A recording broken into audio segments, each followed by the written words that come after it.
I mean, if we're not recording, I'm just sort of. It's like jazz, loosening up. This is like jazz, blue like jazz. Well, I'm recording now, so I don't know how much more jazz we have left in us. No, we're good. I think that was good enough for Patreon exclusive. Zach untangles a cord. The Patreon exclusive Sam reacting to Zach untangling a cord. Yeah. Good content. That is content. Here's the thing. I'm just a robot that makes things so that other people will give me affirmation on the internet. So I'm going to throw some good content up and feel less dead inside for just a moment. Yeah. Another thing that's a part of our Patreon exclusive is the ongoing journey of Zach trying to get better internet. Yeah. And if I could, I feel like it's better left to the viewer's imagination of what my rig looks like right now. It's left up to my imagination. It's very poor. I did not realize, and I don't even think I did it right. So that could be a thing that happens, and you just let me know. I have my Ethernet cable connected to my router, and oops.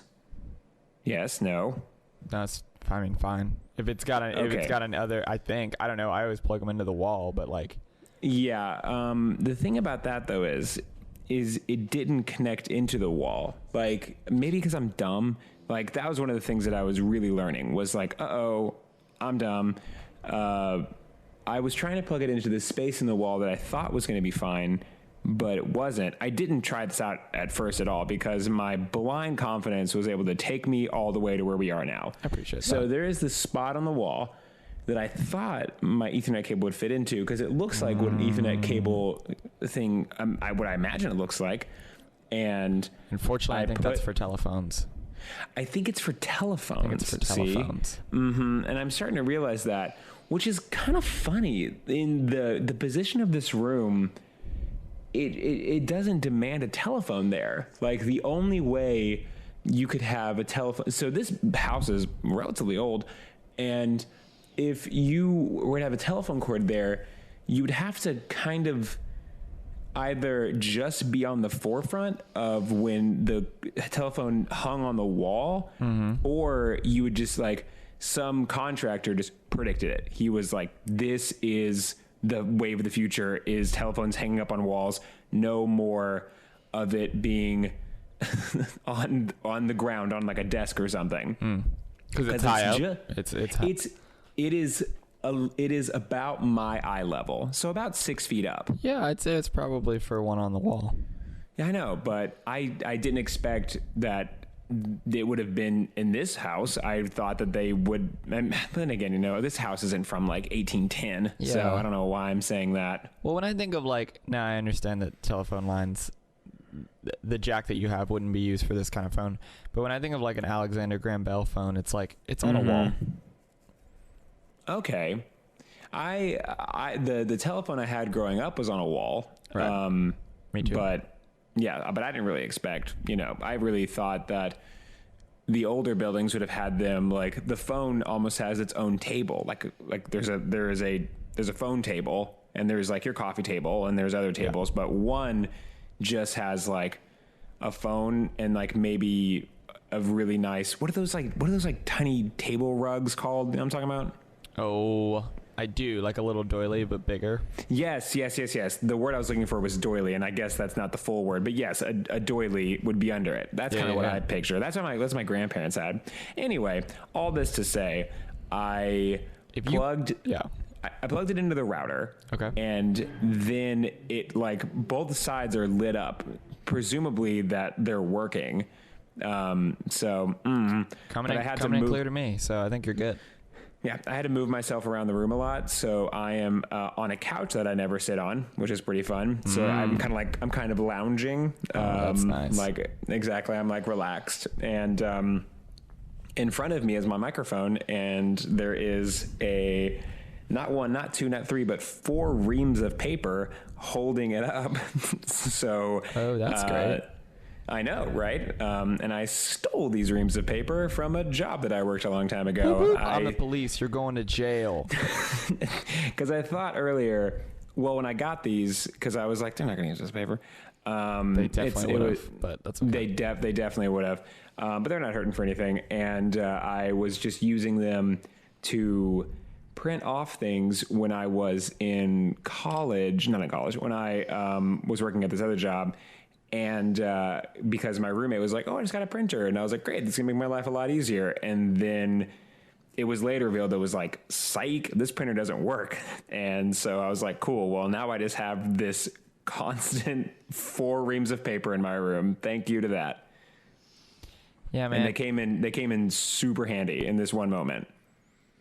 I have never owned a printer, and it is always, printing is the most frustrating thing to me because we're living just at the tail end of ever needing a printer. And it's really frustrating because when it comes up, it's just like, I think I told the story, maybe I'll tell it later, I don't know. I think I told the story about Tim and his printer that... Yes, you told this to me, but I don't know if you told it on the show. Well, short version of the story is my roommate freshman year, Trey, at the end of the year, he's moving out, and he moved out before me, and he's just like, hey, man, and you got to kind of understand Trey. Trey was like he played video games all night. So he was one of these guys where we didn't see each other a lot, not because he wasn't in the room. He was always in the room. And I was in the room like a fair amount, which I'd like to get back to. I feel like whenever you have people with roommates, there is always somebody where the roommates gang up and either complain that one guy is either always there or one guy is never there. And like, that's always the complaint, which I think is hilarious because it's like, well, but okay. Anyway, like you just want to go. Anyway, Trey was always there, which was fine, but he would play video games all night. And I mean, all night. So I would like wake up at 7 to go to school, and he would be getting off Halo from playing all night at 7 o'clock in the morning and go to sleep. And then he would sleep until like 5, which by that point, it was before I was in a fraternity, so I didn't have a lot of like and it was freshman year, so I didn't have a lot of like late night stuff to do other than just like chill in people's dorm rooms and stare at the paint, I guess. Yeah. And go hard in the paint. Well, it was a lot of asking people about their majors, which was pretty boring to me. Yeah, I think 90% of freshman year of college is asking people about their major. Yeah, it sucks. Anyway, so I'd get home at 5 before like going out and seeing people, and he would be waking up at 5 in the afternoon and then go and play video games. And you might be wondering, because this is what everyone asks, Sam, how did he get through freshman year? He failed all his classes, obviously. He obviously failed all his. He was a very cool dude. I like him a lot. If I saw him again, and sometimes I do see him, I just see him around town because he is from here. We're great friends. I had no problem with him, but he just failed all his classes. And so that was kind of Trey. He's just very like, he is from money and like could kind of just get away with and he like eventually graduated and like it's fine, like it wasn't a big deal, but just kind of this guy, just kind of like floaty, really chill, like to drink beer and play video games, right? Cool guy. So we were moving out and he's moving out before me, and he's like, yo, do you want this printer? And I was like, sure, I guess. Like, I guess, like, that's fine. Like, I don't, need a printer, but it'd be better than going down to mass media. Like, sure, I'll get a printer. So I get this printer, of course, in Trey fashion. It doesn't have a power cable, but he's gone. He's in the wind now. He's absolutely gone. So I can't use it. I just like own this printer that I can't turn on. This goes on for like 6 months into the next year. So it's like halfway through the first semester of sophomore year. And Tim, he walks up to me and he goes, hey man, did Trey give you my printer? And without skipping a beat, I said, yeah, he gave me your printer for sure. Because I knew it was like, as soon as he said it, it was like, yep, he definitely he borrowed that from Tim and then was like, I'm not trying to give it back to him. You know what I mean? He was just like not trying to deal with it. And so he was just like, hey, Sam, do you want it? And so he wouldn't have to go give it to Tim. And so I had to be like, yeah, man, just stay here. And I went back to my dorm and I had to give him my printer.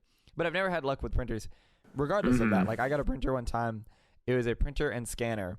In the instructions, I swear it neither printed nor scanned. It could not print anything, ever.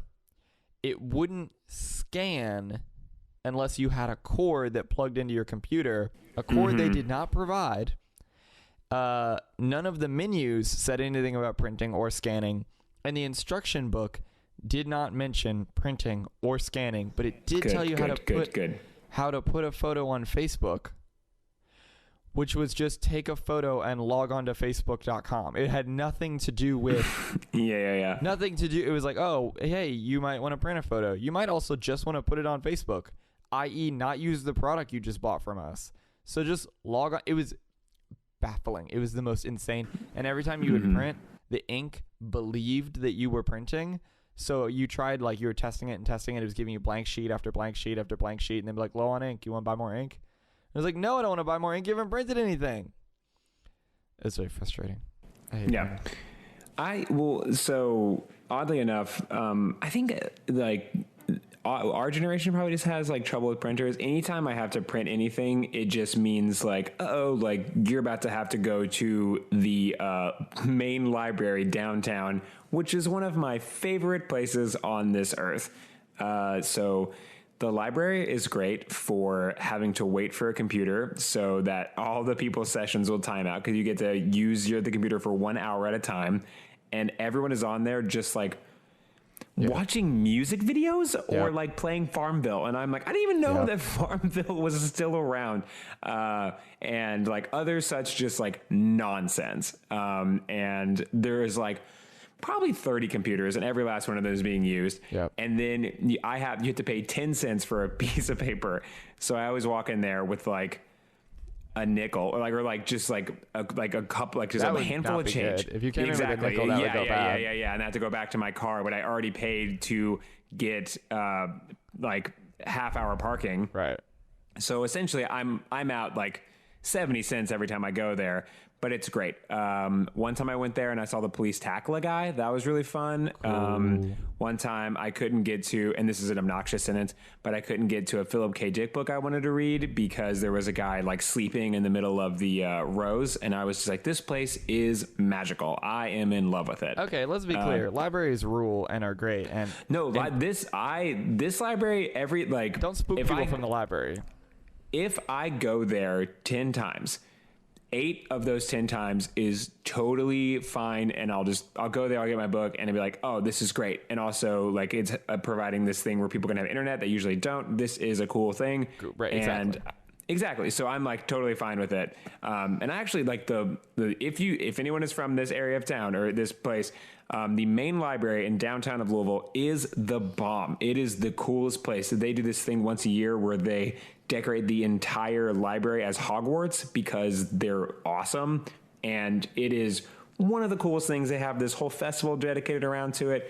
It is great. Every once in a while, though, you may have to deal with some shenanigans. But you kind of have to deal with shenanigans everywhere you go. Yeah. And it's also into this like introduction of there's a street in Louisville called Broadway. Yeah. And every single place on Broadway, every business, the second you walk in, everyone in there is down for a fight. Cool. It is a magical place. And some of my favorite places in the world are on Broadway. There's this Chinese restaurant I like to go to. I got cussed out there once, and I go there as often as possible because it was one of my favorite experiences. Because I kind of it's like at the bottom floor of like a building, so it kind of feels like a bodega. And every time I go there and I get yelled at, I'm just like, wow, I'm a big city kid. Can I ask? Mm-hmm. Did you deserve it? No, I didn't. Oh, Zach. I know. Did you deserve to get yelled at? I will tell you exactly what I said. Were you in the way? Were you in the way? Because it sounds like you were in the way. I will tell you exactly what I said prior to me getting yelled at. Okay. That's what I said. Oh, tight. My sheer existence was enough for this lady to be like, I think I was just like the final straw. Like she was behind the counter. She was working. Cool. And I think just me opening the door and walking in, she was like, that's it. Like, so you just like walked in and she started screaming at you. Like I walked in and I like kept walking up, and as I was walking up, she got a phone call. Cool. And then like I was like, oh, I don't know, in my head, I was like, oh, this must be for like, this must be for the business. And she pulled out her personal phone, and then she like put the like phone up to her ear. And the second that happened, it wasn't like she was cussing at me. She was yelling about me to whoever picked up the phone. Like, and she was just like, I can't believe I'm so busy right now. I got so much going on. And then just like was directed at me. And I was just standing there. And because at a certain point, and well, like two things happened that I noticed. One, no one in the store reacted. Not one person in there was like, oh wow, this is really popping off. This is going crazy. Everyone was just like, like every single person, and there was a line behind me. Every last person was like totally down for what was happening. And it got to the point where it felt weird to leave. You know? Oh yeah, for sure. Yeah, you got to see that through. I didn't want to be, because like had I left, it would have just looked like I was like really snooty and been like, oh, like, well, I never, like, I can't believe I can't believe they're treating me like this here. So like, I was just like, yeah, exactly. I was like holding my money and I was like ready to ride it out. And I was just like, all right, cool. Well, you're going to like freak out about me being in here, but like, I'm getting this sesame chicken, whether you like it or not. Right. And then, like what I can only assume is the owner, because every time I go in there, she's in there. She is this like very, very sweet lady, and she came out and she physically pushed this girl away from the register. Cool. And she pushed her away. She took my order, and then the girl was on the phone. And like at this point in time, I'm waiting for my food, and I decide to sit in the booth right next to her booth, because I'm like, whatever she's talking about is the most important news of the day. Sure. Nothing else matters. And she was talking about how expensive her phone bill was. That's and so how much funny. Yeah, exactly. She was talking about how expensive her phone bill was and how much, and the thing that got brought up a lot was how much this phone call was costing her. Oh my gosh, that's awesome. And then she was like, I hate this job, da da da da da. But I have to stay here to get money to pay for my phone bill. Oh my God. And then she was leaving at 3. And it was like 3 on the dot. And she was like bemoaning the fact that she was like, she needed to work more, but she was like getting cut off at 3 because it was something. And then the very nice woman took an indiscriminate amount of money out of the drawer and then just like just slapped it on the table and pushed it towards her. And then she picked up the money and counted all of it and then got up and went back behind the counter. It was amazing. Got back behind the counter? Yeah, so she's on the phone yelling about me, and then this lady comes and pushes her out of the way, pushes her into a booth that is near the front of the restaurant. That's not what I'm confused. I mean, that's very confusing, don't get me wrong, but why didn't she leave? It really does feel like they had a previous conversation about her wanting to stay longer, and then the lady that took my order that pushed her out of the way, right. She took a bunch of money out of the drawer and then gave it to her. And then at that point in time, she was like, all right, cool, I'm staying. And I think like... Oh, I thought that was like, your shift's over. Here you go. You've now been paid. Get out of here. Yeah, that is like so many things. Like that's kind of what I thought was happening, why she got it behind the counter. And it's like, and just hung up the phone and just went right back to work. And then I ate, like, because I've never seen this girl ever again. Because obviously, yeah. Yeah, but I think about her all the time, every time I go in there, and I'll see that very sweet old lady. I'm just like, oh, you're still doing it. Hey, just doing your best over here. Yeah, I know. You're just like trying in this area. And also, there's no name to this restaurant. Of course. Because why would there be? And on the bathroom, on the door, there's just a sign that says no public restrooms. So I call it No Public Restrooms Express. That's great. And I love this place. And another time I went out there, I walked outside, and the second I walked outside, this guy started yelling at me. Cool. And when you're in this area of town, you're just like, oh, this person is going to A, ask for money, or B, try to fight me. Sure. Because everyone's looking for a fight. And I put in my headphones like a real cool kid, avoiding conflict. And then the guy like runs up to me, this is around Derby time. He runs up to me, like taps me on the shoulder, and I'm just like, okay, great.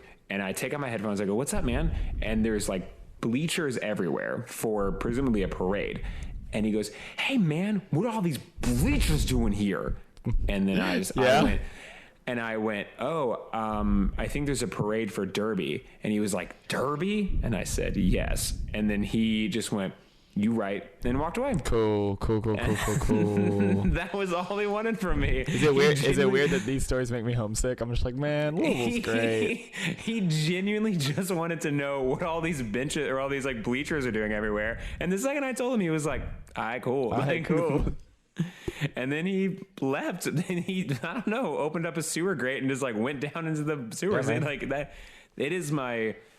You should be homesick for just that specific area, because every single time I go there, something bananas happens, and it's just close enough to like so many things. Like 4th Street, it's just close enough to like the big Humana building and like the Mercer building and like where all the courtroom stuff is, like the police precinct, some really nice specialty shops, and just in this one area is just like a concentrated amount of crazy that I am in love with. That's cool, man. Yep. You should dude, come visit. Just go there and just like take your wife up and down that block and be like, oh, this is where it all happens. It's so funny because I mean, I used to ride the TARC down there and just like hang out downtown because like, what are you going to do in Fern Creek? You know what I mean? Like, it's like, what are you going to do here? I mean, other than just walk around the neighborhood. It's all suburbs, so it's like, what am I going to do here? So I would just get on the TARC and go downtown. And it's so funny because at my job, we have a lot of like crazy people just like show up and stuff for a variety of reasons. But like people will just show up at the office and they're just like, I ain't talk. And it's like, oh my God, please go away. And I'm the designated person to go talk to all of them because like everyone's just like, okay, I think Sam can handle it. And not that I could like, it's just like someone who's gonna deal with the nonsense of like, what do you want? Like, what do you? Excuse me, why are you here? Like, okay, you need to leave. I have, okay, thank you. At the job I have now, I have been designated to talk to the crazy people guy, which I think is great.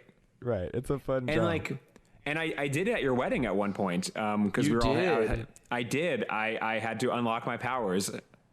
What was he? And he was just walking around. So we were all outside. Sam had this beautiful wedding at this area in this part of the town. And we all walked outside. We're just hanging out. And this gentleman starts walking around, just like kind of staring at us. And then he's staring. He's like around the guys, which is fine because it's like you're not going to bother us. You're just some dude. And then there was like a collection of a group of girls, and he walked over to them and started staring at them. And then, so I was just like, and I walked over to him. And what I've learned, the only thing you have to do in most situations, like this is 90% of the situations, it will escalate if you let it escalate. But you just have to walk up. And what I said to that guy, I just went, oh, hey man. And then he went, and he just walked away. Well, it's like it's like the worst that's going to happen is just someone's going to hassle you. And so it's like, yeah. You know what I mean? It's like, man, hey man, what's going on? And it's like, I'm just, it's like, okay, cool, thank you. Yeah, and then you're just like, yeah, but luckily for me, he was well aware. He was like, yep, like I know my position. It's just weird, man. It's just like, don't be here. I don't know. I don't know. People aren't like that because they're happy. Like, I understand. Like, there are reasons that, like the dude who's like accosting strangers to ask about bleachers is probably not like doing great. So like, I don't want to make fun of him, but at the same time, there's just like kooks where you're like, all right, man, like you need to. Yeah. I was walking down 4th. This is in my town, not Louisville. I was walking down 4th and I had to go to a meeting. And this dude, oh my gosh. Okay. So I was running camera for a conference at a hotel, and it's not a secret. I don't remember the name of it, but I just don't remember. So it was a hotel. So I looked it up, and it was like on 4th. So I was like, okay, cool. So I went downtown, and I was walking, and I was walking down 4th, and I went to, it was like at 5th and Broadway. It's the Fifth Third building. And I see on the sign, it's like the name of this hotel. And I'm like, okay, cool. And I don't understand. It's like I thought it was like a conference center or whatever. It's the Fifth Third building, so it's not a hotel. And I get up there and the door's locked. And so what I realize is that I'm in the wrong place. And this is the corporate office for the hotel, not the hotel. So whatever. So, but as I'm walking up, there's this dude and he's standing fully by himself. Mm-hmm. Fully by himself. Yep. Just like staring at the wall, but not like right up against the wall, like 3 feet from the wall, just yelling about me. Like I'm gonna edit all this out because for whatever reason we've decided we don't curse on our show. But you Zach, I'm gonna give you the dramatic performance of what this guy was doing. Yes. So I'm walking down the street and I'm going up to and I sort of clock this guy as we're going. So it's like, okay, right, like I'm gonna get the farthest door, but again, know that I get up there and the doors are locked, and he's just like, man, this bitch ass motherfucking white piece of shit motherfucker, he think he's some cool shit, and I'm just like, this sucks. And he's just like, man, fuck this white motherfucker. And I'm just like, man, this sucks. And I'm trying to get the door and I can't open the door. And it's like, again, this guy's not going to attack me. Like, I know he's just. But what's crazy is because he doesn't seem impaired. He just seems mad at me.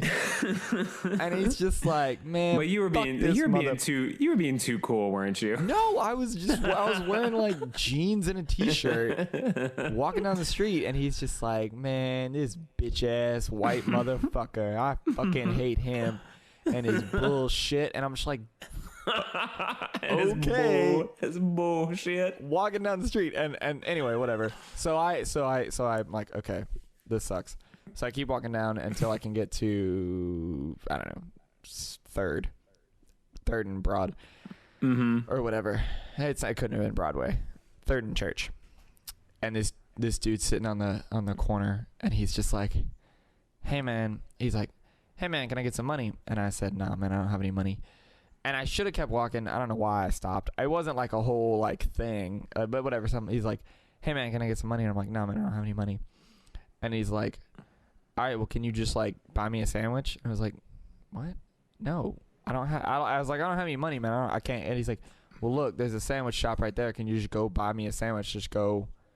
You got a credit card? Just go buy a sandwich. And I was like, no, I'm not going to, like, you know what I mean? It's one of those things where it's like, well, you know, I'll give you money for food. I was like, no, I'm not, because you're yelling at me on the side of the street and I've got somewhere to be. And I went the wrong way. And it was just like 2 in a row being downtown, just like yelled at, like lectured, I guess. But the dude didn't even, it was just like a dude. He wasn't like, it was just, you know, because you can kind of tell the difference where there's dudes who are like, man, you need some help. He just looked like, he was just a dude. He was just like a dude on the street, sitting on the street, and he was like, hey, man, can you buy me a sandwich? And I was like, no, I can't buy you a sandwich, man. What are you talking about? And he was like all put out about it, like, man, just go to the coffee shop and buy me a sandwich. I was like, no, I'm not going to just go to a coffee shop and buy you a sandwich. Meanwhile, again, 30 feet away, this dude is still yelling about me. Bitch ass motherfucker. I was like, yeah, dude, I got it. No, I super got it. My bad. Like, that I cool. Walked into the store. Yeah, dude, that's on me. I'm sorry. Yeah, that's totally my fault.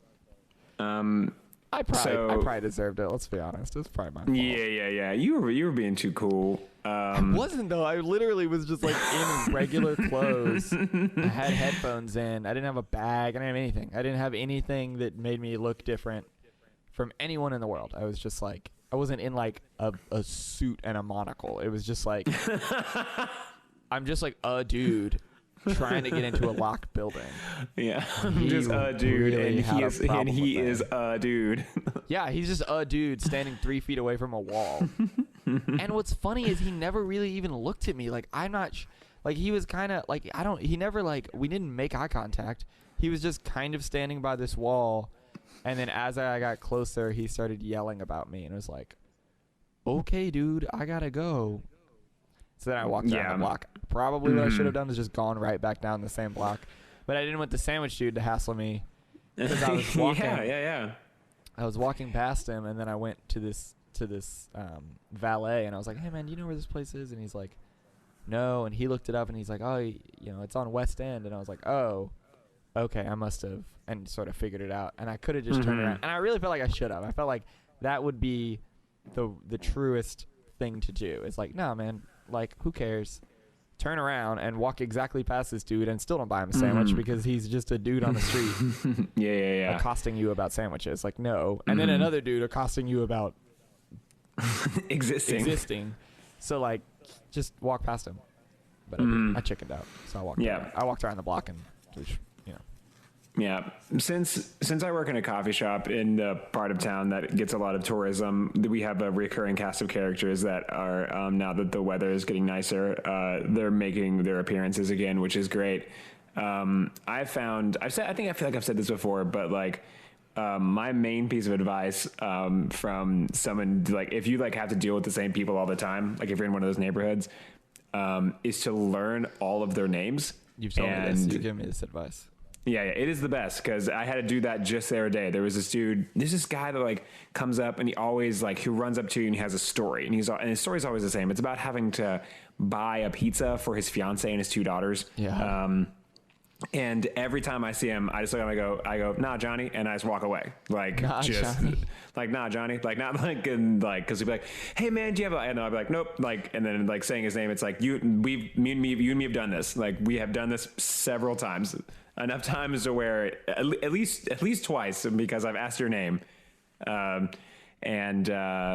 another guy who is, my favorite. He is this guy that comes into the shop and his name is Tony. And today was actually 2 days. It was my favorite interaction I've ever had with him. He walked in, did not say a word. And this guy is like, he's always like, his pants are way too big. His clothes are like, he's always like just wearing the baggiest clothes in the world. Right. And he scuffles in and he just looked at me. And then I went, oh, hey, Tony, what's up, man? And then he just like got really wide eyes and then just like smiled and like started nodding his head like, you get it. And then he gave me a fist bump and then pointed at me, walked about halfway out of the shop, turned around, pointed at me again, and then walked out. And I was like, that was the best interaction I've ever had with him in my entire life. Very cool. Yeah. He's a cool dude. Yeah, man. I don't know. It's tough. Anyway. People have tough lives and do weird stuff, and I don't know. I feel like that's like, the thing that's like hard that I've kind of noticed of like having to reconcile with it is like, I am totally like, and I think you'd said this once before, like once, and you actually said it just a moment ago. So yeah, you totally said it before, of like, you can kind of sense like we've had enough human interactions where you see someone, it's like, oh, like you are a person that actually needs my like help or assistance or whatever. And like, you're not gonna be a brat about it. Or you just want a free sandwich. Like, you can sort of tell like, you are in trouble, or like you are just like a dude on a smoke break from your job who just wants me to buy them a sandwich. Yeah.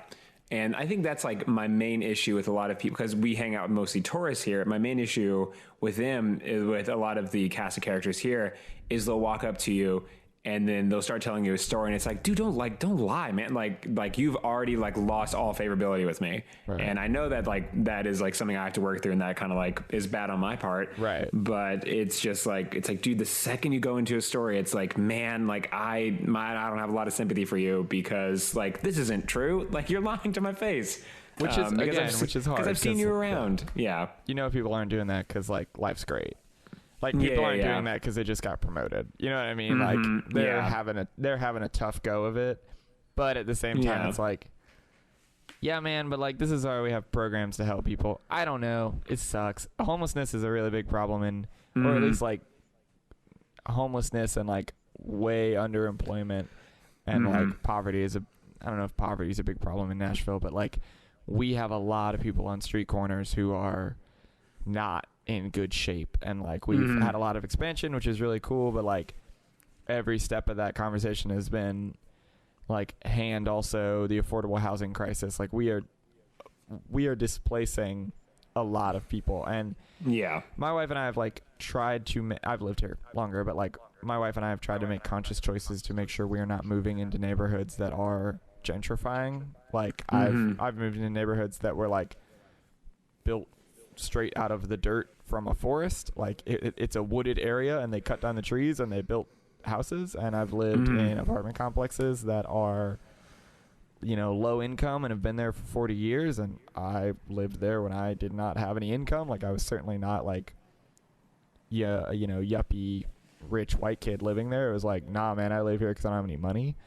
And we live in a place right now that's like been here for a long time. It's not like it used to be dirt and railroad tracks, and now it's like a place. You know what I mean? Like, it's not like it's not like a place that used to be a neighborhood and they tore it down and built apartments. It's like, no, this like was never really a place, and then they built apartments where there was nothing. So like, yeah, but it bums me out. It is something where you see a lot of hurt and you see a lot of those people, and it sucks because it's like, one, I don't have the money to give you because I physically don't have any money like on me. But also, like, I know you're lying to me, but I know you're not. Like, I know things are bad. Like, you do need help, just maybe not the help that you're asking for from me. Yeah. And like, right. And this show is supposed to be my escape from the crippling burden of adulthood and sadness. So let's talk about Captain Marvel. Oh, okay. Yeah, sure. So taking a very hard line away from that into something. So now we've entered into this section of the show called Zach Talks About Things That He's Not Qualified to Talk About. Cool. With special guest Captain Marvel. So as many of you know that listen to the show, fans of the show, know that I have been highly invested in the Marvel Cinematic Universe for a very long time, since like 2008 when Iron Man first dropped. And so I was super stoked about Captain Marvel for like a couple of reasons. Number one, I have a huge crush on Brie Larson from her time in Scott Pilgrim vs. the World, as well as Room. And even though that Room is not a very like charming movie in terms of like having a crush on an actress. Who is she in Scott Pilgrim? Is she the drummer? No. In Scott Pilgrim, she is Scott's ex-girlfriend. Oh, you're right. She is. The drummer is somebody famous, but I don't remember anymore. Yeah, I forgot that as well. It doesn't matter. I'll Google it while you're talking, but yeah. Yeah. And so when she was chosen as Captain Marvel, I was super stoked because she is very, very charming and a really good actress, an Academy Award-winning actress. And so Captain Marvel is a movie that is not great. And that is a huge bummer for me.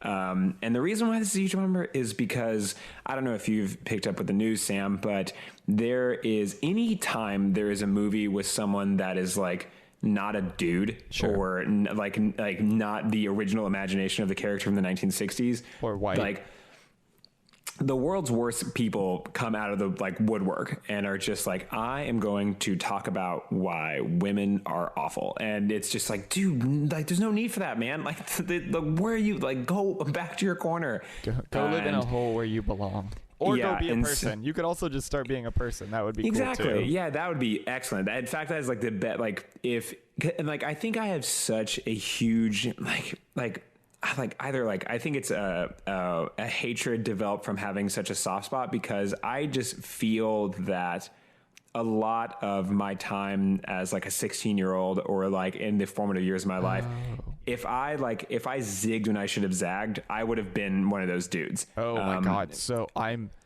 Oh my God. Absolutely. I feel that every day where it's like, if I had decided to like get on Reddit instead of, I don't know, watch Saturday morning cartoons. I can't even think of what I was doing at 16. Oh, I was watching Strong Bad. That's what I was watching. If I had gotten on Reddit instead of Strong Bad, like, oh my gosh, I would have been that guy so hard. And I think that's because it's I don't know. It's like it really, really womps, because you have these people that like, like they kind of have their identity in being awful. Anyway, that is not like, so with that, you want a movie like this to just be great, because it's just like, shove it to like all the people that were saying bad things about it. Right. It's like Black Panther. Yeah, exactly. And I'll get to that in a second. Sure. But Captain Marvel is a movie that it really wants you to know that it is a movie about not necessarily female empowerment, but like female power. And it is extremely thinly veiled in a way that is like a little like hard to watch.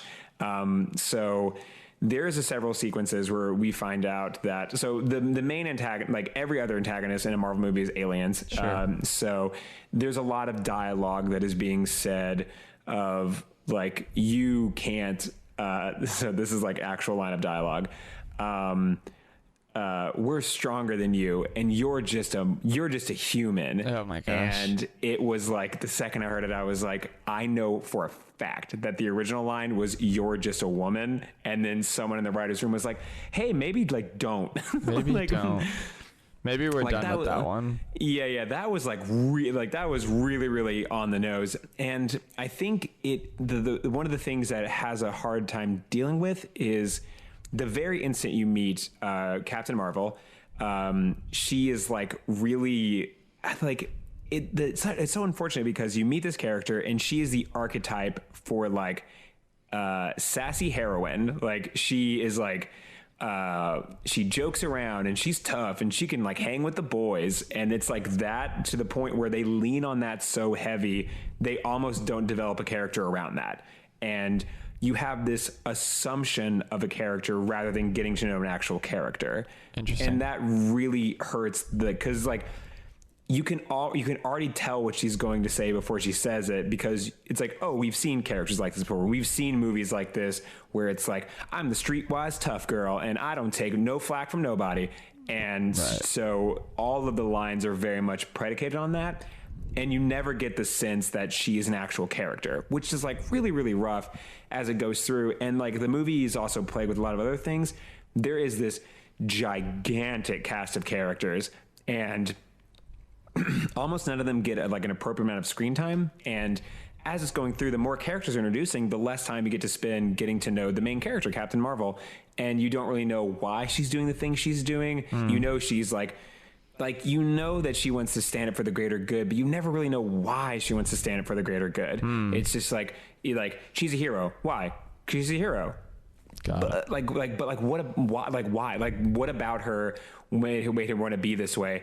And it's like, and there's some really, really cool like that's one of the things that's like kind of like difficult to say about this movie. There's like some sequences that are gorgeous, like in terms of just like really like putting the gauntlet of just like what we can do with like special effects, as well as like some really, really well written, like very psychedelically written scenes that are just really, really cool to watch.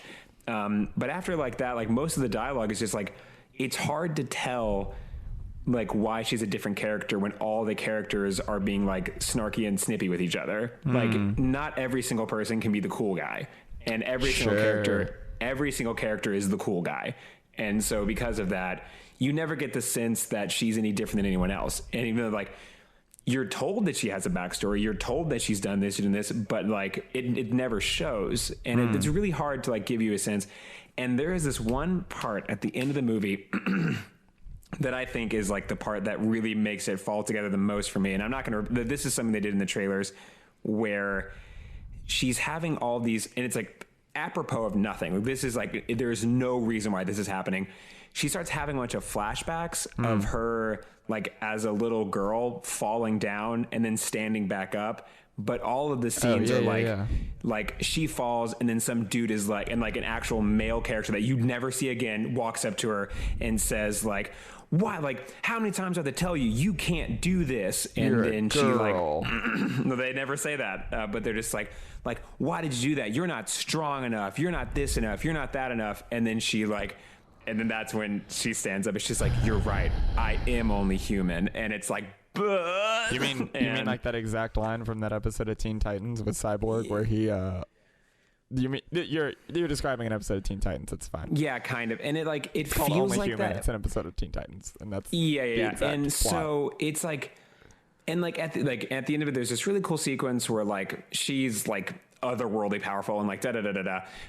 But for the most part, like you don't really get a sense of her as a person because they give you the woman. This is here we go. A hot here we go. Problematic alert. The movie is predicated on giving you a woman's experience, but not her experience. and it is very much, have to slow down. It's so like all the scenes of her wanting to do boy things, but all the boys are like, you can't do that. It's like, that could be anybody. Like, why does it have to be her? Like she doesn't hold that as a person. She doesn't have that as a character. In fact, most of the movie, she can't remember anything because all her memories are gone. But like, as they're showing like all these like characters getting up, it's never Brie Larson. It's always some like child actress.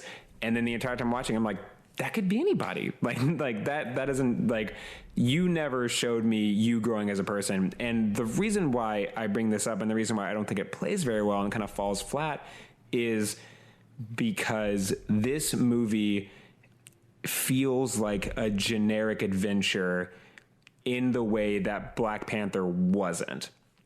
And the reason I say that is if you take away all the things of Black Panther, if you take away the characters, you take away their origins, if you strip everything away, you find a really, really intriguing story that exists separately from the whole thing. And if you strip away everything in Captain Marvel, you just find like a very A to B plot where like there's no growth. It's just the characters are all the same from the beginning to end, and you just have to take our word for it that she's a hero and she never has to grow. And because I was thinking through, I was like, what makes Black Panther so great? And I was like, Black Panther is not thinly veiled at all. At no point are they like making allusions to the fact that it's like, this is the African American experience, or this is the Black experience. It's that they take that and they just like, they run with it. Right. Or Kilgore's whole thing, like if he was not a Black American, if he was not an African American, his character wouldn't make any sense. Like his entire character is like based around like, I am a Black guy from America. Mm-hmm. And they don't treat the audience like they're stupid. Right. Like they're like, it's like, hey, this character grew up in Oakland in the 1990s and like this stuff. And then all the entire audience is like, yeah, like I can see where that would happen. But this whole movie is really spoon feeding you like a lot of characters, because she's a human. They talk down to her in a way that is just like extremely thinly veiled. Like there's like one sequence where a guy goes like, if like you may be human, you're weaker than me, so prove yourself to me. And I'm just like, what? Okay, I've been a little confused what you were talking about. So what you're saying is the plot of the movie, much like the episode of Teen Titans, is talking down to her for being human, which is a thinly veiled metaphor for how men talk down to women for being women. Yes. So it's not, but okay. I follow you. It's a little hard because I haven't seen the movie, but I follow you. So in like a lot of the things about it just fall flat because of that. But I was thinking through like how Black Panther uses like. It doesn't explain to you the Black experience. It uses it for the point of telling a really interesting story. Because I was like taking away everything. What is the story of Black Panther? I was like, Black Panther is the story of a son repaying the sins of his father and realizing that the generations before him were wrong, and it's up to him to correct it. And I think that is just like a very intriguing story. And like you have these two characters that told from their point of view, they are both in their own eyes, they're the hero. And it's like, because like think of like this story had like Killmonger won in the end, it would have been like he would have been the hero, and T'Challa would have been this tragic hero, or this tragic villain that like didn't get with the times, who was holding back his people from taking the freedom they deserved. I'm not saying that's what I think should happen, but that is Killmonger's perspective, is that our people need to take back what was stolen from them. This is how we will do it. And T'Challa is T'Challa? T'Challa. T'Challa is saying like, no, we need peace and we need continued isolation. Yeah. And then like at the end of it, like T'Challa, like there's a thing that I didn't really realize until I saw it again. Like the most important scene in the movie is when he is talking to his father, T'Chaka. He is talking to his father in like their afterlife, and he's just like, you were wrong, and like it's up to like I have to fix this, because like I kind of realized this when they're asking Chadwick Boseman like about the villain Killmonger, and he was like, "Oh, the villain of the movie is T'Chaka. The villain of the movie is my father because he's the one that let all of this happen." That's fair, yeah, because he was the one that was wrong, and he's the one that taught T'Challa like that the isolationism was good. Yeah. And then, like, from that point on, the entire journey of Black Panther is not about defeating Killmonger. It's about seeking repentance for the sins of his father.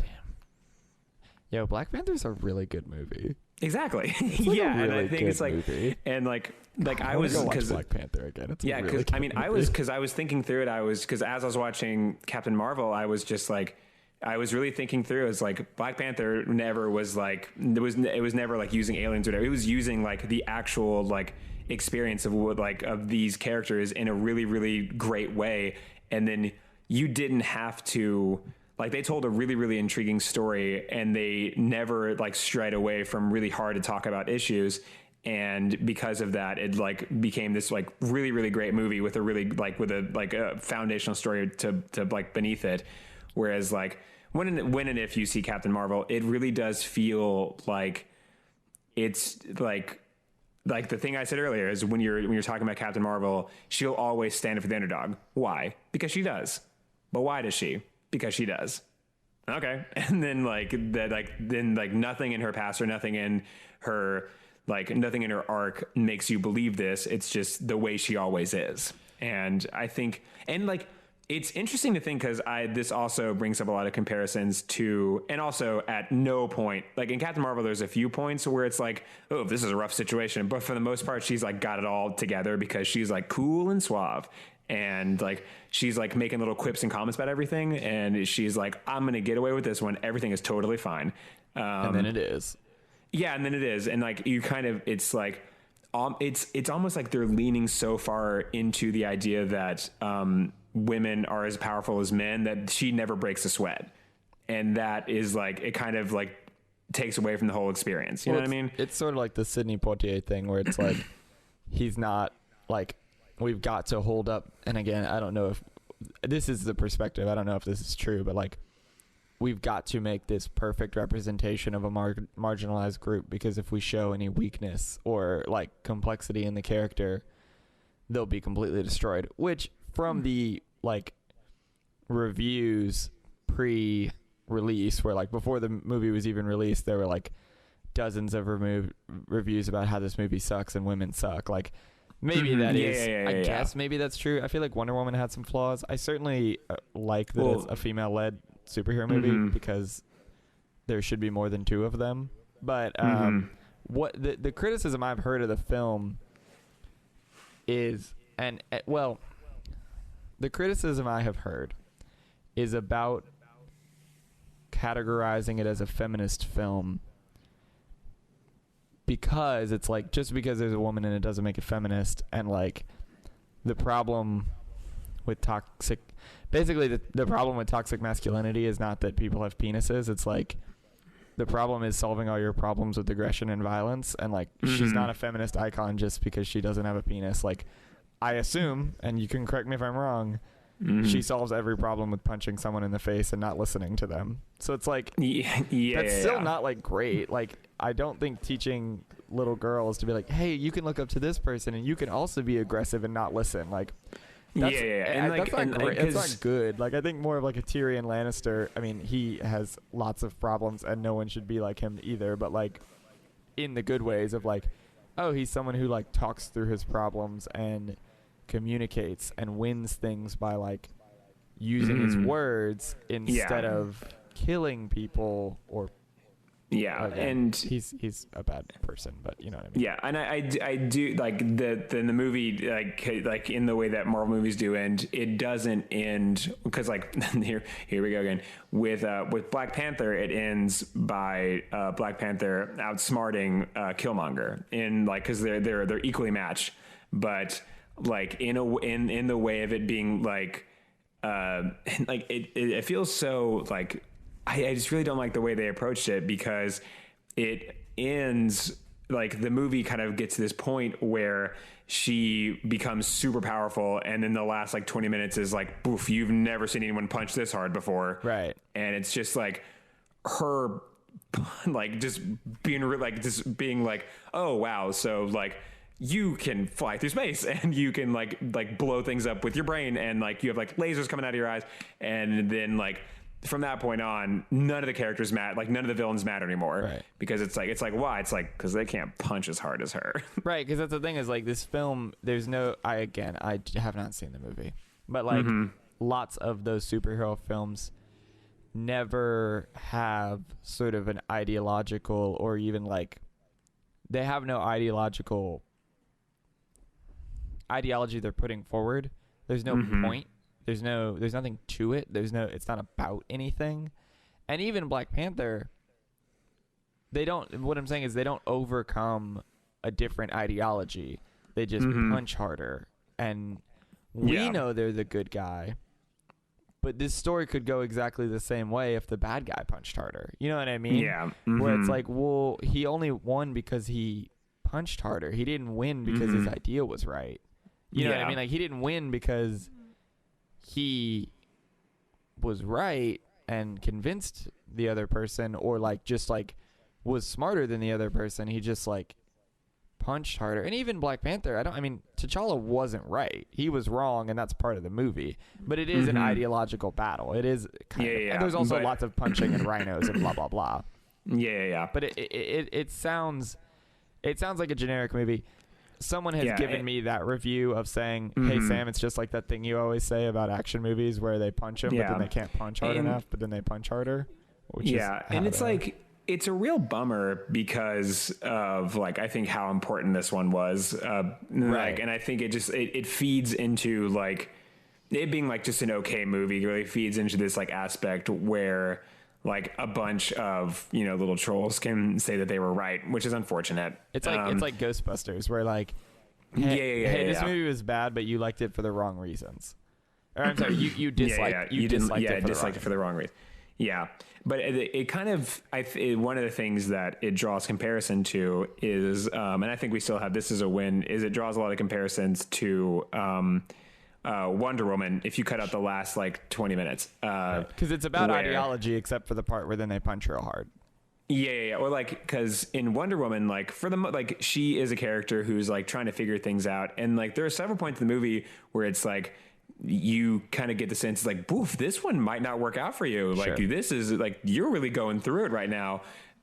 Whereas in Captain Marvel, she is like, it's okay, because guess what? I can punch really hard. Well, and the conflict with Wonder Woman is not whether or not she can punch hard, right? Like the central conflict is her coming to grips with this mythology she has about whether or not like humans are evil or human. Like, why is there war? Like, why is there evil in the world?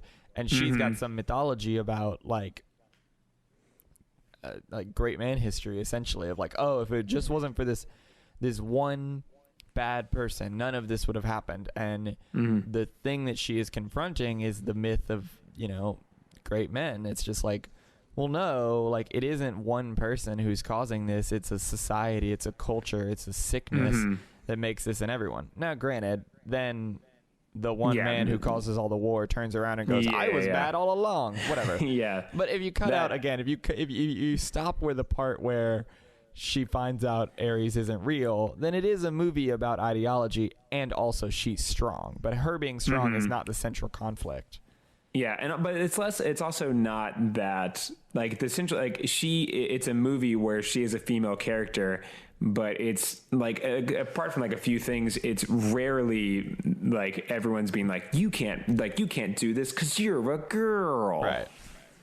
And I don't want to get super into it because like I don't know, times they're a changing, and like it's hard to sort out how things are going to land and how I'm going to feel about things, because like obviously it's 2019, like this is something that everyone maybe ought to have on their mind. Like it's just like good to think about how all this stuff goes, but there's a lot of what feels like corporate globbing on to social issues for money, where it's like you don't really get it, like you don't really get the issue, you just like want to do like a Kylie Jenner Pepsi ad and like what it's like, no, you're really not. Like there was that, I don't know, there's just been a lot of stuff like that where it's like I agree with, you know what I mean? Where it's like, I agree with equality and all of that. It's more like, I don't think you agree. It's one of those things where I'm not trying to say anything negative about feminism. It's like this stuff that kind of wants to masquerade as feminism, but it's like really just like, men are garbage monsters who just rape everyone. And it's like, I don't think that you know what I mean? It's like, I don't think that you think that. I think that you think that's what people want to hear because you really have no idea what the conversation is. I think that's the one thing that I was thinking. I didn't know if that point was going to be too nuanced to bring up, but I did have. There was one sense during the movie, which the sequence where she's standing up over the course of her life and like no one can get her down. It's shot like a commercial. Right. Like it's shot like a commercial that it like at the end of it would be like Dove or something. Right. And it was like, don't let them keep you down or something like that. In the same way, it's like if you see a commercial, like I think the really well done commercial for Gillette, where it was talking about like kind of battling against toxic masculinity, but like it was like, oh, this is really, really nice. But at the same time, it's like, I feel like you're riding a wave because it's very easy to bet against the trolls, you know, like, cause like sane people, like mostly your customers are mostly sane people who are going to go like, oh yeah, tight. I agree with that. And it's like, you took a stance and I'm going to like reward you for that. Like there's a line in the Gillette commercial where like it's two kids and they're beating each other up at a cookout and they're like, some men have stood up, but some's not enough. And it's like, sorry, do you think dudes just watch kids fight? Like, do you think, you know what I mean? And it's like, no, honestly, I don't think you think that. I think you are, it's like, you are putting on a play of like, this is what the libs and the feminists want. And it's like, I don't think we do, man. Like, that's not, that's not, it's a cartoonish. And again, I don't want to downplay women's experiences. I understand there are a lot of very terrible men who do very terrible things. And, like, there are lots of men who constantly talk down to women and constantly, if not overtly, you know, it's a movie. They're going to try to, like, be a little more on the nose. It's a Marvel movie. They're going to be a little more on the nose. Like, I get why you can't go through all the subtleties of why, you know, telling somebody they should smile more is like crappy. Oh, well, that part of the movie does happen. Oh my gosh. But it's like, it does. You know, I was gonna say, it feels like the way you're kind of talking about it. It feels like kind of buzzwordy. Yeah. Like it feels less about the authentic experience. But when again, like, who am I to say? But it feels like the pop culture representation of it, you know, like that enough people are aware that this is what happens, that it's like big, it's like, it's generic enough for a wide audience, right? You know, and it just really feels like they typed in like most like common experiences and like, or like the hashtags or whatever. And they just made sure they hit all the buzzwords and all like the little nuance, like all like the tiny like snippets and microaggressions, and they put them all in there. And it does feel like kind of cheap, where it's like, yes, that does happen, but you're doing it in a way that makes it feel like you don't really care about it. Like you're just doing it so the people in the audience will be like, yep, or something like that. Or just like what you're describing is so cartoonishly over the top. It sort of deflates your point, right? Like if all, it's like how every Easter pageant has the Pharisees just being like, man, let's kill Jesus. It's like, okay, wait a minute, but like that doesn't, you know what I mean? Like it's that sort of depiction, but for guys of just like we're all just sitting around like waiting for our chance to assault somebody, and it's like, well, no, like there are certainly a lot of men who are total monsters and assault people. I get that, but the way it's depicted sometimes feels ingenuine because it's like no one thinks this is what the world is like. So I don't think you think the world is like this. I think you're trying to like, you're trying to. Yeah, you're doing this because.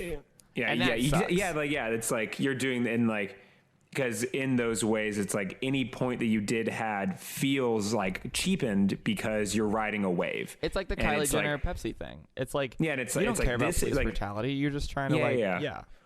And like that one, I think that one is funny because that's like the one that really got away, and like it was made fun of a lot, but like other companies do that all the time, and they just like do it like better, or just like, with a twinge more nuance, and because of that, they like totally fly away with it. Right, because like, do I think police brutality is bad? Yeah. Do I think people should be up in arms about it? Yeah. Do I think Pepsi cares about that? Not really. Like, I don't think Pepsi and I mean Kylie Jenner. I don't know Kylie Jenner, but like, you know what I mean? Like when there's these people and they're like, join the movement. Like they got all these signs that are like, stand up, come together. And then she hands a Pepsi to a police officer. Is like, okay, you don't care about this. And like, that's frustrating because because the only thing that's going to happen is that's going to give ammunition to people who think all these movements are stupid completely, right? They think like feminism is stupid or you know, fighting against police brutality is stupid. It's like, look, they're all Kylie Jenner Pepsi, or they're all Gillette. And it's like, well, no, nobody thinks this. Nobody thinks this is the way things are. These people are just trend surfing. But now it's like, see, look, feminists just hate all men. Look at that Gillette commercial. And it's like, no, these people are just goblins who made I don't know. That's harsh. I don't know who they are. God, this is... They're making a Shrek movie. I did not mean for it to turn this way. That's why I really like. Yeah, that Gillette commercial really did hit me the wrong way. In a way, I was just like, I didn't like it. I'm so frustrated. Yeah, just because really took a dip. Like they can't talk about anything without it taking a dip into the hellfire of the world around us. Here's the thing, because I try to be so cautious about what I get really mad about, because like some things it's like, okay, you're a goblin monster from Mordor, like you're obviously, I can be mad at you and that's fine. But then there's stuff like that where it's like, man, do I really want to say the people who made the Gillette commercial are bad people? Because maybe I'll look back, or I'll just have an experience I've never had before and then look at that commercial again and be like, oh no, you know what, that really is some people's experience. You know what I mean? Like I just don't want to. This is why I like cartoons, man. Like, what I've decided on that, and like, because I want to put a definitive into this, is like, I think it was a great idea. I think it was something they didn't have to do. So it's like, what are we talking about? Gillette? The Gillette commercial. It's sure. In that, like, or like any time that companies do that, I think the one that really got away was Nike using Colin Kaepernick in a way that was really, really cool. But it's like, dude, we know what you're doing. Yeah. Okay, but here's the thing. That one was, I thought that was great because it wasn't like white people love lynching, you know, because that would be different. That would be like, wait a minute, hold on, no, we don't. I mean, some horrible ones do, but you know, the vast majority of white people, I don't know, whatever, you get what I'm saying. Like if it was so, and like that one, I think that one did a great job because it just did the like, stand up for something if it means you lose everything, right? And which is what happened to that guy. Yeah, exactly. So if you're looking at Colin Kaepernick, it's like, objectively, that's what happened to you. That's what happened. He stood up for something and he lost everything. Yeah, and it's like, and like, so I can't argue that. I can't make a point against that this thing happened because that exact same thing happened to you. Now the point we're talking about, that is like Nike was like, we're not making a stance on that. We're just saying like this and this and this. Which is kind of like, and I feel like you may have seen the exact same video about me on like advertisers like taking an issue and just like running with it, and because of that it does feel disingenuous, because they, like, at the same time it's like, yes, this is really cool, they're making a stance against it, but like it does feel like you are like trendsetting and riding a wave. I didn't need to repeat any of that. It's fine. I haven't seen this. Is there a specific video you're referring to? Yeah, I feel like this is another good shout. I feel like either you've seen all of this guy's videos or you have seen none of them, and I'm about to introduce you to your next obsession. Okay. His name is H Bomber Guy. I could have bet $1 million billion. I've seen a couple of his videos. I haven't seen this, but I've seen a couple. He's good, man. I like his stuff. Dude, go back into his, like, cause everything we talked about this last little bit, he talks about all the time. Like, go back into his catalog. His catalog is great. Like, just that is just a big shout out and big plug to H Bomber Guy, someone I don't think I'll ever meet. But yeah, go back into his catalog. He has a ton of great stuff. He has a video about Lovecraft, which is fantastic, and like other really great stuff. So check him out. Well, get out and vote. Yep. Register to vote. I don't know. Shrek is making a reboot.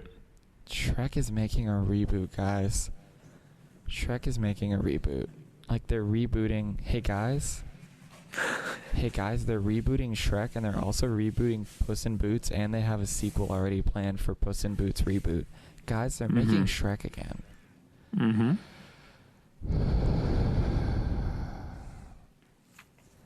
Well. See you bye forever.